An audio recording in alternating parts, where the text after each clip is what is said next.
حضرات گرامی، ذرا لمحہ بھر کو سوچئے، آپ تھکے ہوئے ہیں، صدیوں کی تھکان، اور آپ کے سامنے ایک ایسا مسند صوفہ یا سیٹ رکھ دیا جائے جس پر بیٹھتے ہی روح کو ایسا سکون ملے جیسے کبھی تھکاوٹ نام کی کوئی چیز ہوئی ہی نہ ہو۔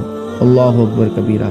ایسے نرم تکیے جنہیں چھو کر لگے جیسے نور کو چھو لیا ہو، ایسی محفلیں جن میں نہ جھوٹ، نہ تکلیف، نہ حسد، نہ بغض، نہ ڈر، صرف نور ہی نور، سکون ہی سکون، صرف اللہ کی دی ہوئی عظمت۔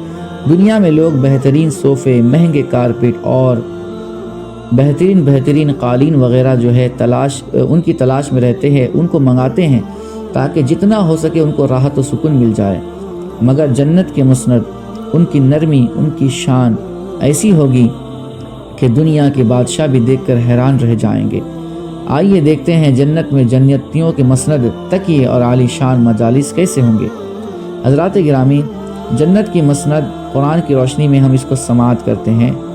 اللہ رب العزت سورہ طور کی آیت نمبر 20 میں ارشاد فرمایا، بسم اللہ الرحمن الرحیم، متکئین علی سرر مصفوفہ، کہ وہ قطار در قطار سجے ہوئے تختوں پر تکیہ لگائے بیٹھے ہوں گے۔ سبحان اللہ۔ جنتی اکیلے نہیں ہوں گے، عظمت کے تخت صف در صف ہوں گے۔ نمبر 2، نرم و نازک تکیے۔ اللہ رب العزت سورہ غاشیہ کی آیت نمبر 16 میں ارشاد فرماتا ہے، وَزَرَابِيُّ مَبْثُوثَةٌ، اور بچھے ہوئے قالین اور ہر طرف پھیلے ہوئے، اللہ اکبر کبیرہ، نرم و نازک قالین ہوں گے۔ تکیے عام کپڑے کے نہیں، خالص جنتی نور اور ریشم کے ہوں گے۔ نمبر 3، سایوں والے مسند، متکئین فیہا علی الارائک، وہ جنت میں اونچے تختوں پر ٹیک لگائے ہوں گے۔ ارائک ایسے تخت کو کہتے ہیں جو پردوں اور بالکل شاہانہ سائے کے نیچے ہوں گے۔ نمبر 4، گاؤ تکیے کے ساتھ بہترین آرام، متکئین علی رفرف خضر، وہ سبز نرم گاؤ تکیوں پر ٹیک لگائے ہوں گے۔ یہ وہ گاؤ تکیے ہیں جن کی نرمی کا کوئی انسان تصور کر ہی نہیں سکتا۔ حضرات گرامی، اب جنت کی مجالس کے حوالے سے ہم سنتے ہیں۔ اللہ رب العزت نے فرمایا، لا يسمعون فیہا لغوا ولا تأثیما، کہ جنت کی مجالس میں نہ بیہودہ بات ہوگی، نہ گناہ کی کوئی بات ہوگی۔ سبحان اللہ۔ دنیا کی ایک مجلس ہوتی ہے جہاں انسان بیٹھتا ہے تو گناہ والی باتیں زیادہ ہوتی ہیں، نیکی والی باتیں نہ کے برابر بہت کمی ہوتی ہے، لیکن جنت کی مجلس ایسی ہوگی کہ جہاں پر گناہ کی بات نہیں، جہاں پر بیہودہ بات نہیں، بلکہ اچھی ہی اچھی بات ہوگی۔ سبحان اللہ۔ حضرات گرامی، اللہ رب العزت اور ایک مقام پر ارشاد فرماتا ہے، علی سرر متقابلین، وہ تختوں پر ایک دوسرے کے سامنے بیٹھے ہوں گے محبت کے ساتھ۔